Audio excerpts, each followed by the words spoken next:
إن الحمد لله نحمده ونستعينه ونستغفره ونؤمن به ونتوكل عليه ونعوذ بالله من شرور أنفسنا ومن سيئات أعمالنا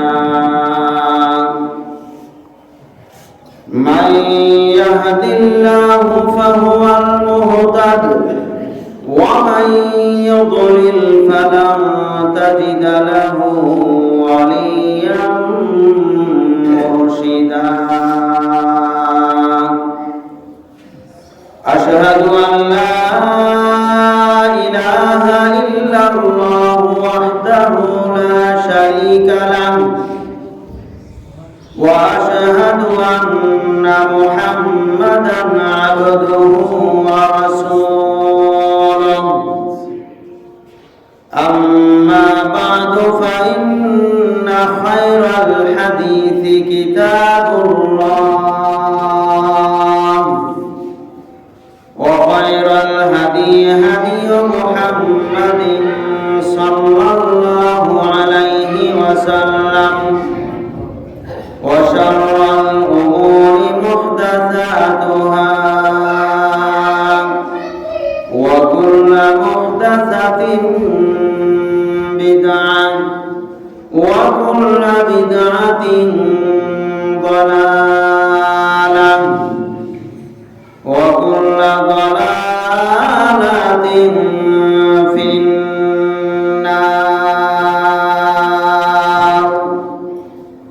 أعوذ بالله من الشيطان الرجيم. بسم الله الرحمن الرحيم. يا أيها الذين آمنوا اتقوا الله حق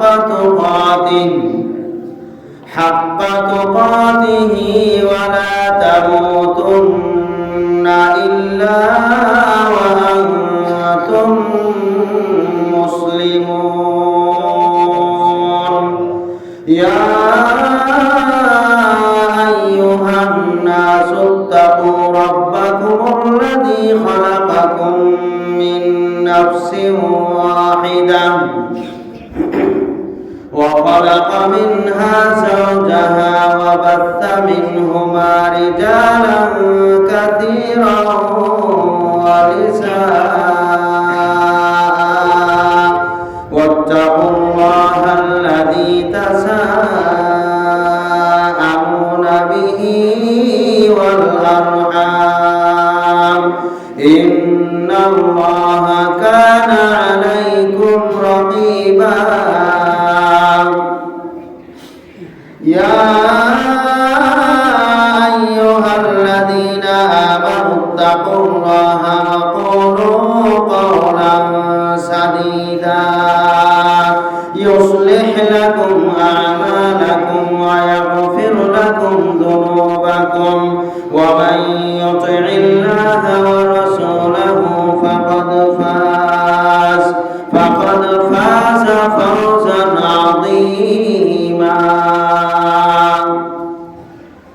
أما بعد فقد قال الله تعالى في كلامه المجيد. أعوذ بالله من الشيطان الرجيم. يا أيها الذين آمنوا اتقوا الله ولتنظر نفس ما قدمت لغد واتقوا الله إن الله خبير بما تعملون. عن أبي الدرداء رضي الله تعالى عنه قال قال رسول الله صلى الله عليه وسلم মা মিন আবদিন মুসলিমিন ইয়াদউহু লিআখিহি বিযহরিল গায়ব ইল্লা ক্বালাল মালাকু ওয়া লাকা বিমিথলিন রাওয়াহু মুসলিম। প্রশংসা আল্লাহ সুবহানাহু ওয়া তাআলার জন্য, যার অশেষ মেহেরবানিতে সালাতুল জুমআ আদায় করার জন্য আজকের শাবান মাসের তৃতীয় জুমাতে জুমার সালাত আদায় করার জন্য মসজিদে যথাসময়ে উপস্থিত হতে পেরেছি। যে আল্লাহ সুবহানাহু ওয়া তাআলা আমাদেরকে তৌফিক দান করেছেন, আমাদেরকে সুস্থতা দান করেছেন, যে সেই মহান রব্বুল আলামিনের শুকরিয়া জ্ঞাপনার্থে বলছি আলহামদুলিল্লাহ। অতঃপর দরুদ ও সালাম বর্ষিত হোক বিশ্ব নবী সাইয়্যিদুল মুরসালিন খাতামান নবীয়িন রাহমাতুল লিল আলামিন নবী মুহাম্মদুর রাসূলুল্লাহ সাল্লাল্লাহু আলাইহি ওয়াসাল্লামের উপর। মাহে রমাদান আমাদের মাঝে আগত, আর একটি জুমা পরেই মাহে রমাদান আমাদের মাঝে আসতে চলেছে। এই রমাদানের সময়গুলিকে যাতে করে যথাযথভাবে মূল্যায়ন করতে পারি তারই প্রস্তুতিমূলক আলোচনা। আমরা নিজেরা নিজেদেরকে কিভাবে আমলযুক্ত করে নিজেদেরকে প্রস্তুত করতে পারি এবং কিভাবে আমাদের আমলকে ধরে রাখতে পারি, আমল যাতে নষ্ট না হয়, এই বিষয়ে আলোচনা করব ইনশাআল্লাহ। মা তৌফিক ইল্লা বিল্লাহ, আলাইহি তাওয়াক্কালতু ওয়া ইলাইহি উনীব। রাব্বি ইশরাহ লি সাদরি ওয়া ইয়াসসির লি আমরি ওয়াহলুল উকদাতাম মিন লিসানি ইয়াফকাহু কওলি। সূরা হাশরের শেষ রুকু। আল্লাহ তাআলা বলছেন, ইয়া আইয়ুহাল্লাযীনা আমানু, হে ঈমানদারগণ, ইত্তাকুল্লাহ, তোমরা আল্লাহকে ভয় করো, ওয়াল তানজুর নাফসুম, এবং প্রত্যেক ব্যক্তিকে লক্ষ্য করা উচিত, প্রত্যেক ব্যক্তি যেন লক্ষ্য করে দেখে, মা কদ্দামাত লিগাদ, আগামী কালের জন্য তারা কি প্রেরণ করেছে। আগামী কাল মানে মৃত্যুর পরবর্তী পরকাল। আজ যদি আমি মারা যাই, আজকে আছি ইহকাল, আগামীকাল আমার জন্য পরকাল। মা কদ্দামাত লিগাদ, আগামী কালের জন্য তুমি কি প্রেরণ করেছো, এইটা প্রত্যেক ব্যক্তিকে দেখতে হবে, নিজের দিকে দেখতে হবে যে আমি কতটুকু আমল করেছি পরকালের জন্য, আমি নিজেকে প্রস্তুত করতে পেরেছি কতটুকু পরকালের জন্য, যতটুকু আমল করেছি এটা আমার আছে কিনা, নাকি আরেকজন নিয়ে গেছে, আরেকজনকে আমি দিয়ে দিয়েছি। মুসলমানদের সবচেয়ে বড় অভ্যাস হচ্ছে নিজেরা কষ্ট করে আমল করে অন্যকে দিয়ে দেয়। মুসলমান, তবে ব্যাপক মুসলমান, কাণ্ডজ্ঞানহীন মূর্খ মুসলমান যারা, তারাই এই কাজ করতে পারে, নিজে কষ্ট করে আমল করে আরেকজনকে দিয়ে দেয়। নিজে কষ্ট করে আমল করে কারা আরেকজনকে দিয়ে দেয়? অযথা শুধু একজন মানুষের পিছনে যারা লাগে, তারা নিজেরা যে আমল করে সব তাদেরকেই দিয়ে দেয়। কেন আরেকজনের পিছনে লাগে? শুধুমাত্র দুনিয়াতে নিজে যতটুকু বুঝি তার বিরুদ্ধে, তার বিপরীতে, সে ভালো করুক আর খারাপ করুক, আমার মতের বিরুদ্ধে কেউ যদি কিছু একটা করে তাহলে তার বিরুদ্ধে আমাকে লাগতেই হবে, যেভাবেই হোক, ক্ষমতা অনুযায়ী, শক্তি অনুযায়ী, ক্যাপাসিটি অনুযায়ী আমার যতটুকু সম্ভব তার বিরুদ্ধে আমার লাগতেই হবে। তার বিরুদ্ধে লাগার জন্য প্রথম হাতিয়ার হচ্ছে, আমাদের প্রথম অবস্থান হচ্ছে মানুষকে তার বিরুদ্ধে প্রচার করা, দোষ ত্রুটি মানুষের মাঝে বলে বেড়ানো। আর এটাই হচ্ছে আমাদের আমল অন্যকে দিয়ে দেওয়ার সবচেয়ে বড় কারণ। আর এই কাজগুলি জরিপ চালানো হলে কয়জন বাদ পড়বে এই জরিপ থেকে আল্লাহ তাআলাই ভালো জানেন। নিজে কষ্ট করে আমল করে আরেকজনকে দিয়ে দেওয়া, এই বদ অভ্যাস আমাদের আমলকে নষ্ট করে দিচ্ছে। আল্লাহ তাআলা বলছেন ওয়াল তানজুর নাফসুন, প্রত্যেক ব্যক্তি নিজের দিকে লক্ষ্য করুক, নিজের দিকে দেখুক, নিজেকে নিয়ে ভাবুক আমি কি করতেছি এবং আমি যেটা করতেছি এগুলি আমার টিকবে কিনা, আগামী কালের জন্য আমি কিছু প্রেরণ করতে পারছি কিনা, পাঠাতে পারছি কিনা।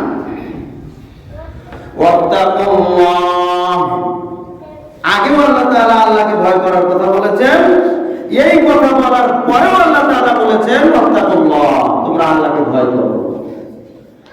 একমাত্র মানুষ মানুষের বিরুদ্ধে লাগা থেকে নিজেকে বিরত রেখে নিজের আমলের খাতায় স্থায়ীভাবে রাখতে পারবে তারাই যাদের অন্তরে আল্লাহর ভয় আছে। আল্লাহর ভয় যদি না থাকে তাহলে এটা সম্ভব নয়। এই জন্য আল্লাহ তাআলা আগেও বললেন ইত্তাকুল্লাহ, পরেও বললেন ওয়াত্তাকুল্লাহ, আল্লাহকে ভয় করো।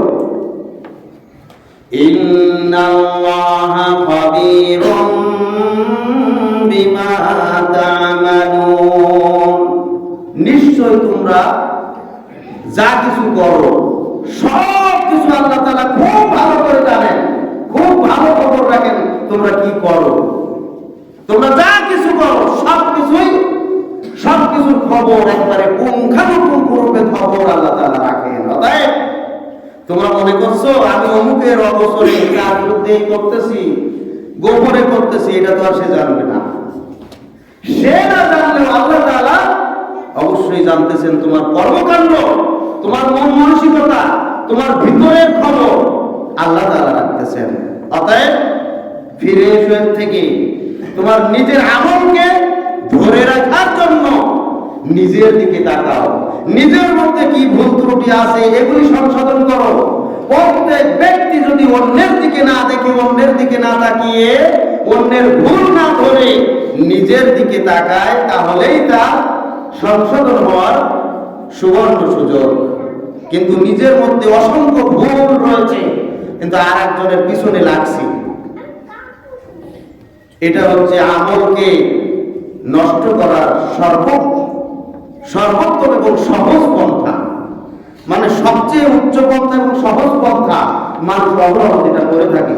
মানুষ এটা করতে যে কোনো ভাবে না, শুধুমাত্র কারণটা কি বললাম, শুধু তার মতের বিরুদ্ধে কেউ কিছু করেছে অথবা বলেছে, এতটুকুই। তার মত যেটা, সে যেটা বুঝেছে ওটা ভালো হোক আর মন্দ হোক এটা দেখার বিষয় নয়। সে যেটা করে এই কাজটা ভালো হোক আর মন্দ হোক সেটা সে বিচার করে না, আমি যেটা করতেছি কেন আরেকজন আমার বিরুদ্ধে বলবে, এটাই হচ্ছে মূল কারণ। সম্মানিত উপস্থিতি, আল্লাহ সুবহানাহু ওয়া তাআলা বলছেন ওয়ালা তাকুনু কাল্লাযীনা নাসুল্লাহা ফাআনসাহুম আনফুসাহুম উলাইকা হুমুল ফাসিকুন, তোমরা তাদের মতো হইও না যারা আল্লাহকে ভুলে যায়। আল্লাহ তাআলা তাদেরকে কি নির্দেশ করেছেন সেটা তারা ভুলে যায়। আল্লাহ তাআলা তাকে বলেছেন তুমি নিজের দিকে দেখো, তোমার নিজের ত্রুটি সংশোধন করে নাও এবং তোমার আমলকে আগামী কালের জন্য ধরে রাখার চেষ্টা করো। কিন্তু আমরা আল্লাহ তাআলার এই বাণীকে ভুলে যাচ্ছি। আল্লাহ তাআলা বলেন ওয়ালা তাকুনু কাল্লাযীনা নাসুল্লাহ, তোমরা আল্লাহকে ভুলে যেও না। ফাআনসাহুম আনফুসাহুম, যদি তোমরা আল্লাহকে ভুলে যাও, আল্লাহর নির্দেশকে ভুলে যাও, তাহলে আল্লাহ তাআলা তোমাদের আত্মভোলা করে দিবেন, নিজেদের পরিচয় নিজেরা জানবে না। তুমি যে আসলে কি, তোমার উদ্দেশ্য কি, তুমি কেন দুনিয়াতে এসেছো, তোমাকে কোথায় যেতে হবে, এইসব কিছু আর তোমার ভিতরে কিছুই থাকবে না। তুমি হয়ে যাবে আত্মভোলা।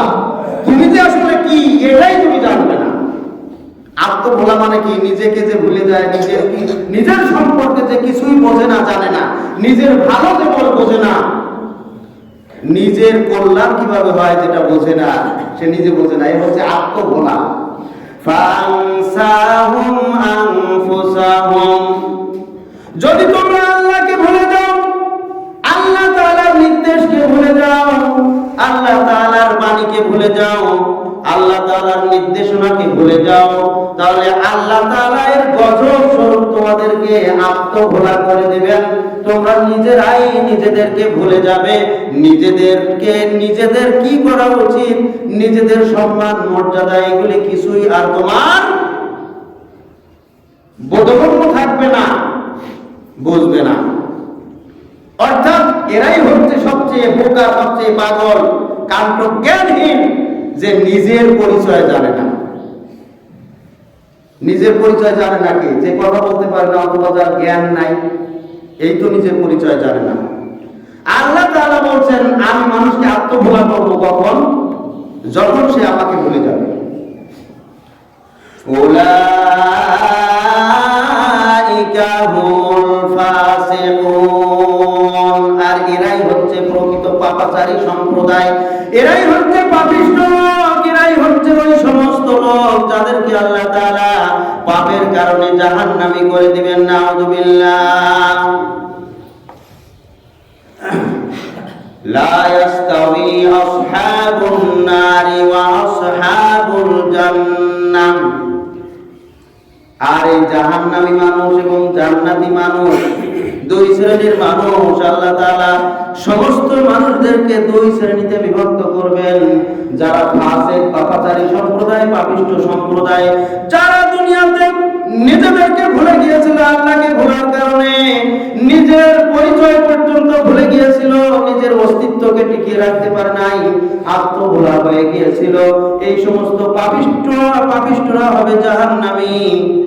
আর যারা আল্লাহকে ভুলে নাই, আল্লাহর হুকুম অনুযায়ী চলেছে, ওরাই হচ্ছে জান্নাতের অধিবাসী। লা ইয়াস্তাওয়ি আসহাবুন নারি ওয়া আসহাবুল জান্নাহ, জান্নাতের অধিবাসী এবং জাহান্নামের অধিবাসী দুই সম্প্রদায় কখনো সমান নয়, এই দুই সম্প্রদায় কখনো সমান হতে পারে না, দুই সম্প্রদায়ের মধ্যে অনেক পার্থক্য রয়েছে। আল্লাহ তাআলা বলছেন আসহাবুল জান্নাতি হুমুল ফাইজুন, যারা জান্নাতের অধিবাসী এরাই হচ্ছে প্রকৃত সফলকাম ব্যক্তি। সুবহানাল্লাহ। জান্নাতের অধিবাসী এরা দুনিয়াতেই গণ্য হবে, সফলকাম হবে যদি নিজেদেরকে তারা ভুলে না যায়, আত্মভোলা না হয়, নিজে সচেতন হয়, নিজের প্রতি খেয়াল রাখে এবং নিজের আমলকে ধরে রাখার জন্য সর্বাত্মক প্রচেষ্টা চালায়, তাহলে এরাই হচ্ছে সফলকাম ব্যক্তি, জান্নাতের অধিবাসী। সুবহানাল্লাহ। সম্মানিত উপস্থিতি, আমরা আমাদের নিজেদের পরিচয় ভুলে যাই, যার কারণে যা মনে চাই তাই করি, ওর পরিণাম ভালো মন্দ এগুলো বিচার করি না। মুখে কথা আসলো আর একজনকে খোঁজা মেরে একটা বলে মনে চাইলো আর বলে দিলাম, সুযোগ পাইলাম আর বলে দিলাম, ক্ষমতা আছে তাই বলে দিলাম, শক্তি আছে শক্তির দাপট দেখালাম। জি না, প্রত্যেকটা কথা হিসাব দিতে হবে, প্রত্যেকটা কর্মের হিসাব দিতে হবে, এবং মানুষের পিছনে লাগলে তাদেরকে নিজের আমল দিয়ে দিতে হবে। শুধু তাই নয়, মানুষের পিছনে যারা লাগে তারা আমল তো দিবে, আমলগুলি তো দিবে। এমনকি আমল দিতে দিতে এত মানুষের পিছনে তারা লেগেছিল, তাদের আমল দিয়ে পরিশোধ হবে না, শেষ পর্যন্ত ওই সকল লোকদের পাপের বোঝা তাকে চাপিয়ে দেওয়া হবে। নাউযুবিল্লাহ। এরা হচ্ছে সবচেয়ে বড় মিসকিন। সম্মানিত উপস্থিতি, তাহলে আজকের আলোচনার মূল বক্তব্য হচ্ছে আমাদের আমলকে ধরে রাখার জন্য সবচেয়ে বড় করণীয় কাজ হচ্ছে আমরা নিজেদের আমলের প্রতি খেয়াল রাখবো এবং এই আমলকে কিভাবে ধরে রাখা যায় তার চেষ্টা করব। আর আমলকে ধরে রাখার জন্য সবচেয়ে উত্তম পন্থা হচ্ছে অন্যের পিছনে না লাগা, তার পিছনে তার নামে গীবত না করা, তার নামে মন্দ কিছু না বলা, তাকে অপমান না করা, এই সকল বিষয় থেকে বিরত রাখা। আল্লাহ তাআলা বলছেন, ইয়া আইয়ুহাল্লাযীনা আমানু কু আনফুসাকুম ওয়া আহলিকুম নারা, হে ঈমানদারগণ, তোমরা নিজেদেরকে জাহান্নাম থেকে বাঁচাও, এরপরে তোমার আহলে বাইত যারা তাদেরকেও জাহান্নামের আগুন থেকে বাঁচাও। কু আনফুসাকুম, তুমি নিজে বাঁচো, জাহান্নাম থেকে বাঁচো। এই এক একজন এক এক জায়গায় বসো, এক জায়গায় না, এক এক জায়গায় ফাঁকে ফাঁকে, এই ফাঁকে আসো, তাও এখানে আসো।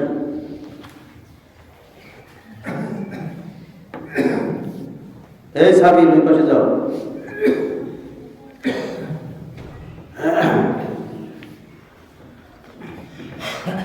তাহলে প্রত্যেককে নিজেকে বাঁচতে হবে জাহান্নামের আগুন থেকে। কে বলেছেন?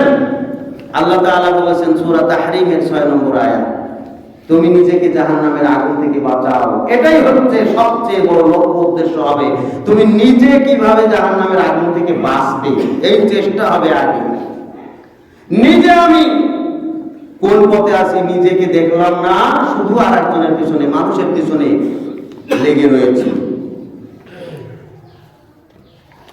অথচ আমার মৃত্যুর পর থেকে নিয়ে অনন্তকাল আমাকে একা একা থাকতে হবে। আমার মূল গন্তব্য স্থল পর্যন্ত যতক্ষণ না পৌঁছাবো ততক্ষণ আমাকে একা একাই থাকতে হবে।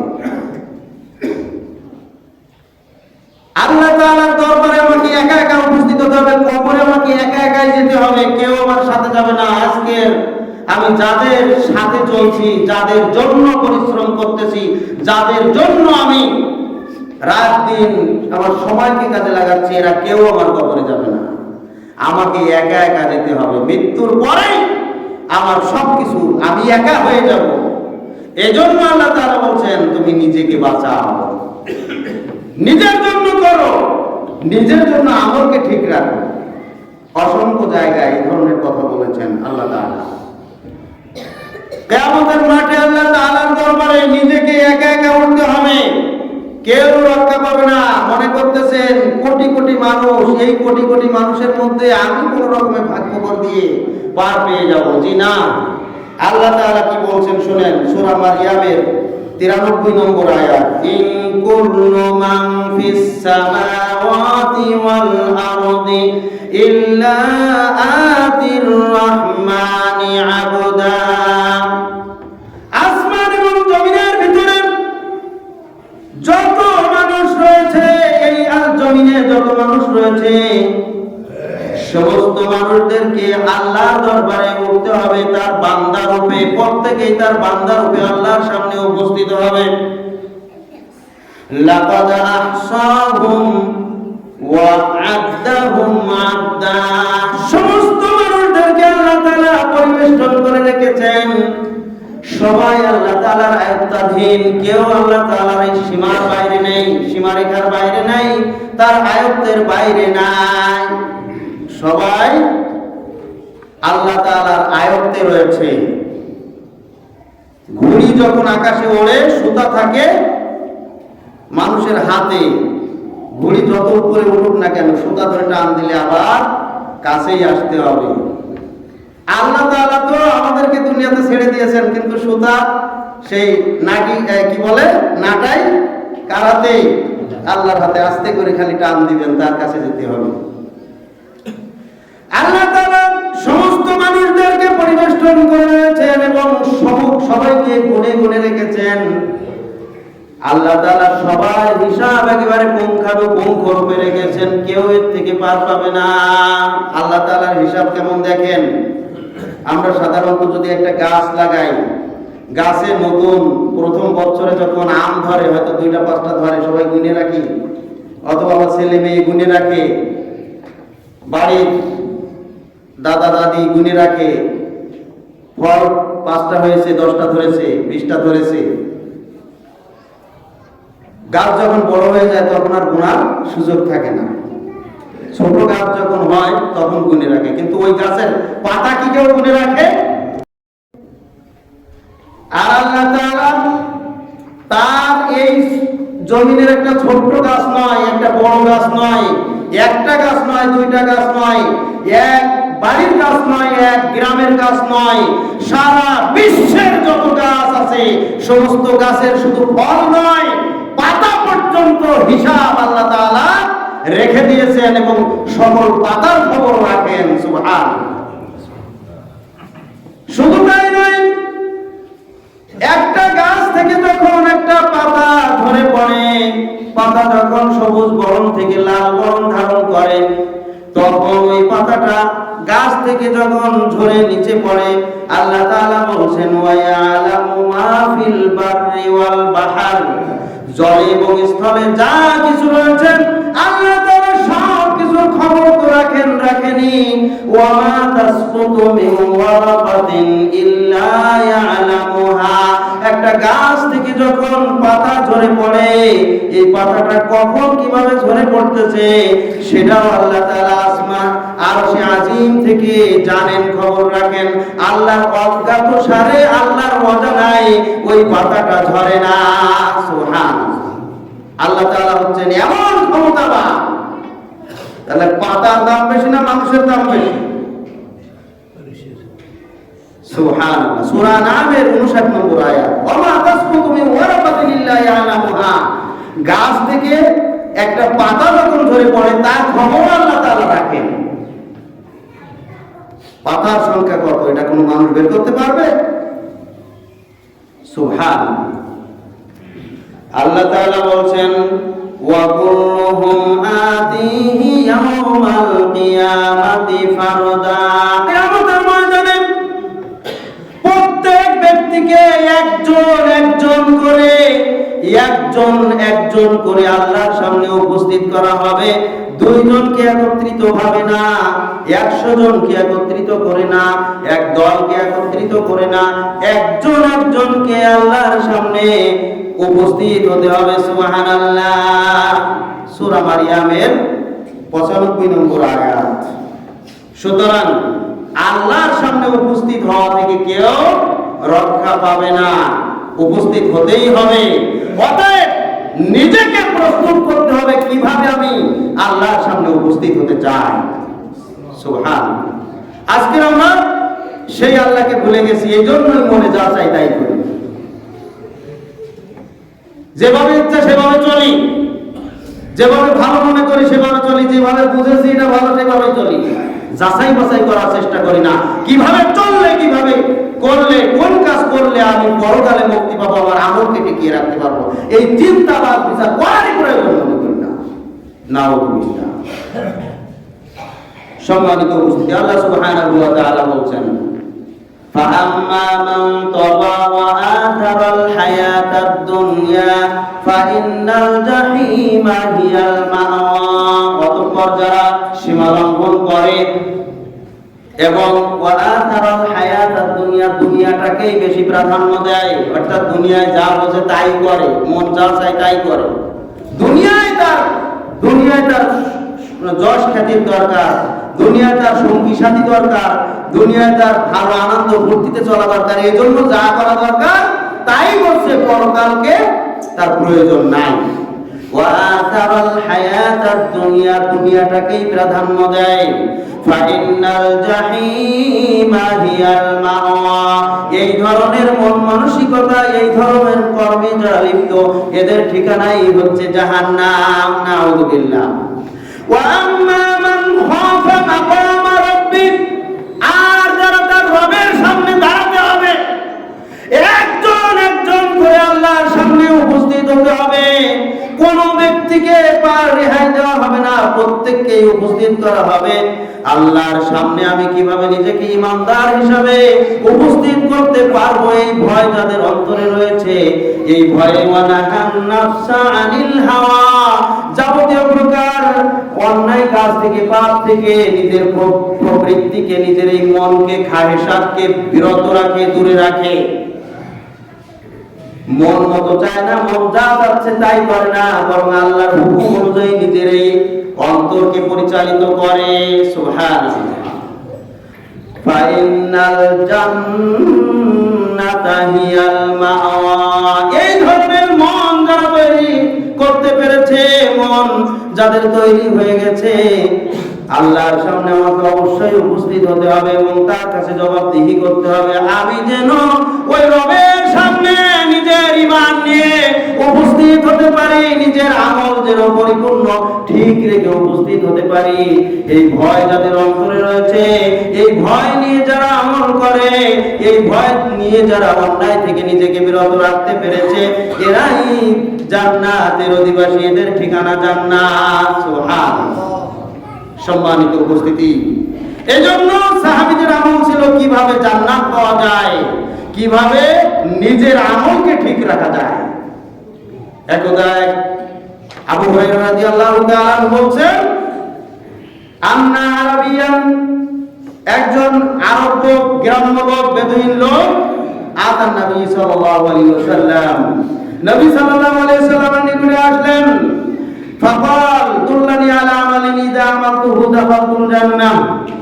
আল্লাহর নবীর কাছে এসে বললেন, হে আল্লাহর নবী, আমাকে এমন কিছু আমল শিখিয়ে দিন যে আমলগুলো করার মাধ্যমে আমি জান্নাতে যেতে পারি। সুবহানাল্লাহ। এই কথা বলেননি, ইয়া রাসূলুল্লাহ, আমার জন্য একটু দোয়া করেন, আমার তো অবস্থা খুবই খারাপ, আমি যেন একটু ভালো হয়ে চলতে পারি, আমার অবস্থা যেন একটু ভালো হয়, আমার যেন একটু ধন সম্পদ বৃদ্ধি পায়, আমার সন্তানাদি গুলো যেন ভালোভাবে গড়ে ওঠে, এরকম ধরনের দুনিয়ার কোনো কিছু তিনি জানেন নাই। বরং বললেন, আমাকে এমন আমলের কথা শিখিয়ে দিন, আমলের কথা বলে দিন যে আমলগুলো করার মাধ্যমে আমি জান্নাতে প্রবেশ করতে পারি। সুবহানাল্লাহ। তাদের টার্গেট ছিল জান্নাত, আর আমাদের টার্গেট হলো দুনিয়া। আমরা যখন কোনো ভালো ব্যক্তির কাছে, হুজুরের কাছে চাই, দোয়া চাই, বলে হুজুর আমার জন্য দোয়া করেন, আল্লাহ যেন আমার ব্যবসাটা একটু ভালো করে, আমার ব্যবসায় যেন বরকত দান করে, আমার জন্য একটা ভালো চাকরির ব্যবস্থা হয়, আমার সন্তান যেন ঢাকা বিশ্ববিদ্যালয়ে চান্স পায়, ভালো জায়গায় চান্স পায়, আমার জন্য দোয়া করেন, আল্লাহ তাআলা যেন আমার পরিবারটাকে একটু ভালো করে চালায়। অর্থাৎ যা কিছু চাই সব শুধুমাত্র দুনিয়া। আর সাহাবীরা চাইতেন শুধুমাত্র পরকাল, জান্নাত। জান্নাত আমি কিভাবে, জান্নাতে আমি কিভাবে যাব, কিভাবে আমার পরকাল ঠিক থাকবে, কিভাবে আমার আমল ঠিক থাকবে। সুবহানাল্লাহ। আল্লাহ নবী বললেন, তা'বুদুল্লাহ ওয়া লা তুশরিকু বিহি শাইআ, তুমি আল্লাহর একমাত্র আল্লাহর ইবাদত করবে এবং তার সাথে কাউকে শরীক করবে না। আর এক হাদিসে আল্লাহর নবী বলতেছেন, তুমি কোন অবস্থাতেই শরীক করবে না। লা তুশরিক বিল্লাহি শাইআন ওয়া ইন কুতিলতা ওয়া হুররিকতা, তোমাকে যদি হত্যা করা হয় তারপরেও শিরক করবে না, তোমাকে যদি আগুনে পুড়িয়ে মারা হয় তারপরেও তুমি শিরক করবে না। আর এই হাদিসে আল্লাহর নবী ওই গ্রাম্য লোককে বললেন, লা তুশরিকু বিল্লাহি শাইআ, আল্লাহর সাথে কাউকে শরীক করবে না, কোন অবস্থাতেই তুমি শিরকের মতো পাপ করবে না। ওয়া তুকিমুস সালাতাল মাকতুবাতা, পাঁচ ওয়াক্ত সালাতকে কায়েম করবে, যথাযথভাবে পাঁচ ওয়াক্ত সালাত আদায় করবে। ওয়া তুআদ্দিল যাকাতাল মাফরুদাতা, ফরজ যাকাত যথাযথভাবে প্রদান করবে। ওয়া তাসুম রমাদান, রমাদান মাস যখন আসবে তখন সিয়াম পালন করবে, রোজা রাখবে। এটা হচ্ছে ইসলামের প্রাথমিক কিছু নির্দেশনা। সেই সময়ে যতটুকু নির্দেশনা এসেছিল এতটুকু আল্লাহর নবী ওই সাহাবীকে জানিয়ে দিলেন। ফালাম্মা ওয়াল্লা, এরপরে ওই লোকটা চলে যাচ্ছেন, চলে যাওয়ার পরে চলে যাচ্ছেন, চলে গেছেন, ওখান থেকে চলে গেছেন, চলে যাওয়ার পরে এবার আল্লাহর নবী বললেন, মান সাররাহু ফাকালা মান সাররাহু আইয়ানজুরা ইলা আহলিল জান্নাহ, তোমাদের মধ্যে কোন ব্যক্তি যদি থাকে যে জান্নাতি কোন মানুষকে দেখে তার অন্তরে শান্তি পেতে চায়, অন্তরে প্রশান্তি লাভ করতে চায়, তোমরা যদি অন্তরে শান্তি পেতে চাও কি দেখে? দুনিয়াতে জান্নাতি মানুষকে দেখে। ফালয়ানজুর ইলা হাদা, তাহলে ওই যে দেখো, ওই যে লোকটা চলে যাচ্ছে, দেখো তোমরা এর দিকে দেখো। ওই লোকটা বলেছিল, ওয়াল্লাযী নাফসি বিয়াদিহি লা আজিদু আলা হাযা ওয়ালা আনকুসু মিনহু, হে আল্লাহর নবী, ওই আল্লাহর শফাত, ওই রবের শফাত তার শপথ করে বলছে, আপনি যতটুকু আমাকে বলেছেন এর চাইতে কমও করব না, বেশিও করব না। আপনি যা বলেছেন আমি হুবহু তাই পালন করব। সুবহানাল্লাহ। এজন্যই আল্লাহ নবী বললেন যে তোমরা যদি দুনিয়াতে কোনো জান্নাতি ব্যক্তিকে সরাসরি দেখতে চাও তাহলে ফালিয়ানজুর ইলা হাযা, এই লোকটার দিকে তাকিয়ে দেখো। সুবহানাল্লাহ। অর্থাৎ এই ইসলামের যতটুকু বিধান তাকে বলা হয়েছে হুবহু এতটুকু সে পালন করবেই করবে, যে কোনো মূল্যে করবে, এর থেকে বিরত থাকবে না, সে পালন করবে। আবার এর চেয়ে বাড়াবাড়িও করবে না, অতিরিক্তও করবে না। সম্মানিত উপস্থিতি, তাহলে সাহাবীদের টার্গেট ছিল পরকাল, সাহাবীদের টার্গেট ছিল নিজের আমলকে পূর্ণ করা, জান্নাতের জন্য প্রস্তুত করা।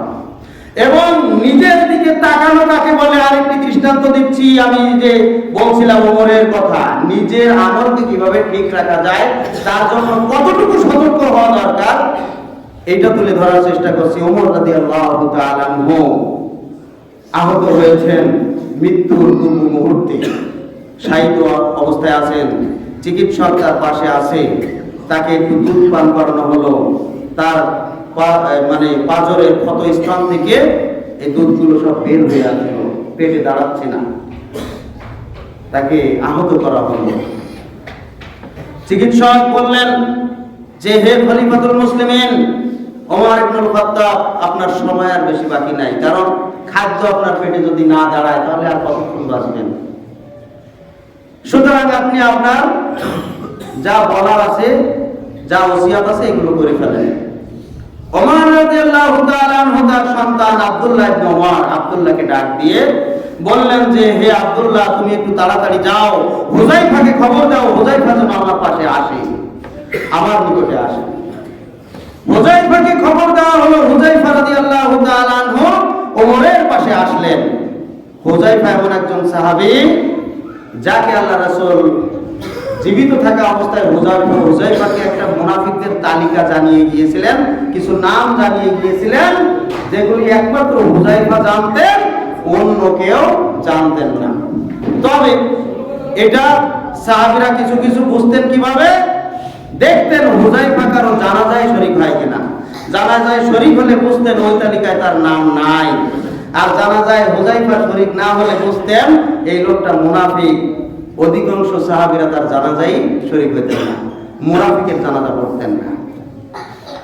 ওমর রাদিয়াল্লাহু তাআলা আনহু অত্যন্ত চিন্তাগ্রস্ত, অত্যন্ত পেরেশানি, তিনি আহত হয়েছেন, এই দিকে তার খেয়াল নাই। একটাই ধ্যান, একটাই খেয়াল, তার আমল ঠিক রয়েছে কিনা, তার ঈমান ঠিক রয়েছে কিনা, নাকি তার নামটা মুনাফিকের খাতায় রয়েছে, এটা নিশ্চিত হওয়ার জন্য হুযায়ফাকে ডাক দিয়েছেন। হুযায়ফাকে ডাক দিয়ে হুযায়ফাকে পাশে বসিয়ে ক্রন্দনরত অবস্থায় হুযায়ফাকে অনুনয় করে বলছেন, হুযায়ফা, শুধু এতটুকু আমাকে জানিয়ে দাও যে আমার নামটা তোমার ওই নামের তালিকায় রয়েছে কিনা, আমি ওমরের নাম ওই মুনাফিকদের তালিকায় আছে কিনা, এতটুকু তুমি আমাকে জানিয়ে দাও। সুবহানাল্লাহ। এমন একজন ব্যক্তি এরকম অনুনয় কাতর কণ্ঠে, কান্না জড়িত কণ্ঠে আবদার করতেছেন, অনুনয় করতেছেন, যাকে আল্লাহ তাআলা, আল্লাহ নবী সরাসরি যাকে আশরায়ে মুবাশশারা অন্তর্ভুক্ত করে জান্নাতি ঘোষণা করেছেন। সুবহানাল্লাহ। আল উমারু ফিল জান্নাহ, আল্লাহ নবী বলে গিয়েছেন, ঘোষণা দিয়ে গেছেন ওমর জান্নাতি। সুবহানাল্লাহ। তারপরে ওমরের অন্তরে এখনো ভয়, না জানি আমার নাম মুনাফিকের খাতায় রয়েছে কিনা। এজন্য হুযায়ফাকে যখন অত্যন্ত কাতর কণ্ঠে এভাবে অনুনয় করলেন, তখন হুযায়ফা বললেন, হে আমিরুল মুমিনিন, আপনি বলেন কি এটা? আপনার নাম মুনাফিকের খাতায় কেন থাকবে? আপনার নাম মুনাফিকের খাতায় নাই। সুবহানাল্লাহ। এতটুকু জানিয়ে দিলেন। দেখেন, ওমর কিন্তু কারো কথা জিজ্ঞাসা করেন নাই যে কোন কোন ব্যক্তির তালিকা আছে আমার একটু জানাতো, এই সমস্ত কিছু জিজ্ঞাসা করেন নাই। শুধুমাত্র নিজেকে বাঁচানোর জন্য, নিজে ঠিক আছে কিনা, নিজের আমল ঠিক আছে কিনা, নিজের ঈমান ঠিক আছে কিনা, এইটা জানার জন্য, এইটা দেখার জন্য হুযায়ফাকে জিজ্ঞাসা করলেন, আপনি আমাকে শুধু এতটুকু জানিয়ে দেন আমার নামটা ওই তালিকায় আছে কিনা। সুবহানাল্লাহ। আর আমরা নিজে যেখানে যাই না কেন, আর একজনের কি দোষ আছে এই খোঁজার জন্য ব্যতিব্যস্ত। আমাদের অধিকাংশ সময় মানে যেগুলো অবসর সময় কাটে আরেকজনের গীবত করে, নাউযুবিল্লাহ, আরেকজনের দোষ ত্রুটি কিভাবে ধরা যায় এগুলি দেখে দেখে খুঁজে খুঁজে বেড়ানোর জন্য ওমর রাদিয়াল্লাহু তাআলা কারো কথা জিজ্ঞাসা করলেন না, শুধুমাত্র নিজের কথা। সুবহানাল্লাহ। এরপরে যখন তিনি বুঝতে পারলেন যে তার নাম মুনাফিকের তালিকায় নাই এবং বুঝতে পারলেন আর বেশিক্ষণ তিনি বাঁচবেন না, আব্দুল্লাহকে আরেকটা কথা জানিয়ে দিলেন, হে আব্দুল্লাহ, আমার আরেকটি ইচ্ছা আছে, সর্বশেষ ইচ্ছা আছে, সেটা পূরণ করতে পারবে একমাত্র আয়েশা রাদিয়াল্লাহু তাআলা আনহা। সুতরাং তুমি তার কাছে খবর পাঠাও, তার কাছে আমার সালাম পৌঁছে দিয়ে তার কাছে শুধু একটু জেনে দেখো যে আমার জন্য আমার কবরের জায়গাটা বিশ্বনবী মুহাম্মদুর রাসূলুল্লাহ সাল্লাল্লাহু আলাইহি ওয়াসাল্লাম এবং আবু বকর রাদিয়াল্লাহু তাআলা আনহুকে যেখানে দাফন করা হয়েছে তার পাশে একজন মাত্র ব্যক্তির জন্য জায়গা রয়েছে, আর তার হকদার হচ্ছে আয়েশা রাদিয়াল্লাহু তাআলা আনহা। শুধুমাত্র আয়েশা যদি আমার জন্য ওই জায়গাটা ছেড়ে দেয় তাহলে আমি সেখানে আমার জন্য সেইখানে দাফন করা হতে পারে, এছাড়া আমার পক্ষে সেই জায়গা দাবি করা চলে না। অতএব আয়েশার কাছে যাও, আয়েশার কাছ থেকে একটু জেনে এসো আমার জন্য ওই জায়গাটা বরাদ্দ হবে কিনা।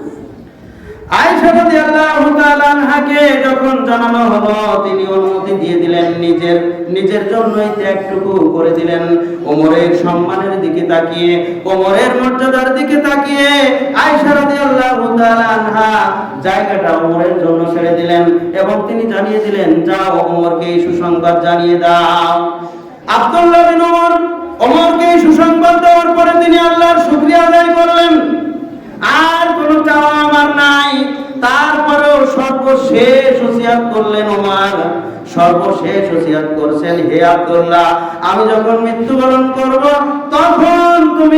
আমি যখন মৃত্যুবরণ করি যখন তুমি আমার জন্য জানাজার আয়োজন করবে তখন তুমি একটু হুযায়ফার দিকে দেখো আর আয়েশার কাছ থেকে সর্বশেষ অনুমতি নিও।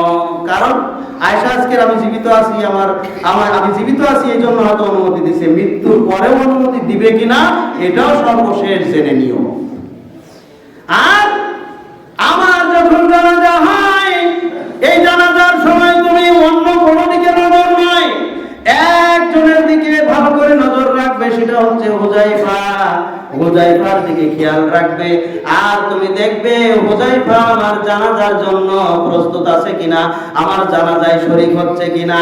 হুযায়ফা যদি আমার জানাজায় শরীক হয় তাহলে তুমি আমাকে এই আল্লাহর নবীর পাশে দাফন করবে, আর হুযায়ফা যদি আমার জানাজায় শরীক না হয় তাহলে বুঝতে পারবে যে আমি ঈমানদার, আমার ঈমানে ত্রুটি রয়েছে, আমি ঈমানদার নই, আমাকে সাধারণ স্থানে দাফন করিও। সুবহানাল্লাহ। এত বড় একজন মর্যাদাবান সাহাবী ওমর নিজের আমল সম্পর্কে, নিজের ঈমান সম্পর্কে সর্বশেষ কত সতর্ক রয়েছেন, কত সাবধান রয়েছেন, আর আমরা নিজের আমলের খাতা শূন্য আর একজনের পিছনে লেগে রয়েছি। নাউযুবিল্লাহ। সম্মানিত উপস্থিতি, এই জন্যই আল্লাহ তাআলা বলছেন কি, ওয়াল তানজুর নাফসুন, নিজের দিকে দেখো, নিজের আমলের দিকে দেখো, বাদদামাত লিগাদ, আগামী কালের জন্য কি প্রেরণ করতে পারছো এটা দেখো। সম্মানিত উপস্থিতি, আমি একটি হাদিস উপস্থাপন করে আর একটি বিষয় আপনাদেরকে জানাতে চাচ্ছি। দুইটা হাদিস উপস্থাপন করবো, এ সম্পর্কে অনেকগুলি হাদিস আছে, দুইটা হাদিস উপস্থাপন করতেছি। এর থেকে আমাদের জন্য কি শিক্ষা? একটা হচ্ছে আব্দুল্লাহ বিন ওমর রাদিয়াল্লাহু তাআলা থেকে বর্ণিত, রাসূল সাল্লাল্লাহু আলাইহি ওয়াসাল্লাম বলেছেন, আইয়ুমা রাজুলিন ক্বালা লি আখিহি কাফিরুন ফাকাদ বাআ বিহি আহাদুহুমা, যদি কোনো ব্যক্তির পিছনে লেগে তার উপরে রাগান্বিত হয়ে তাকে বলে তুই কাফের, তাহলে এই কথাটা আল্লাহ তাআলা কবুল করে নেবেন। এবং এই দুইজন যাকে বলা হলো এবং যে বলল, যাকে বলা হলো ও যদি কাফের হয় তাহলে এ বেঁচে গেল, যে বলল সে বেঁচে গেল। যাকে বলা হলো সে যদি কাফের হয় তাহলে যে বলল সে বেঁচে গেল, সে সত্যিকার অর্থে কাফের যদি হয় তাহলে সে বেঁচে গেল, আর যদি না হয় তাহলে ওইটা তার নিজের দিকে ফিরে আসবে, যে বলল তার দিকে ফিরে আসবে, অর্থাৎ ওর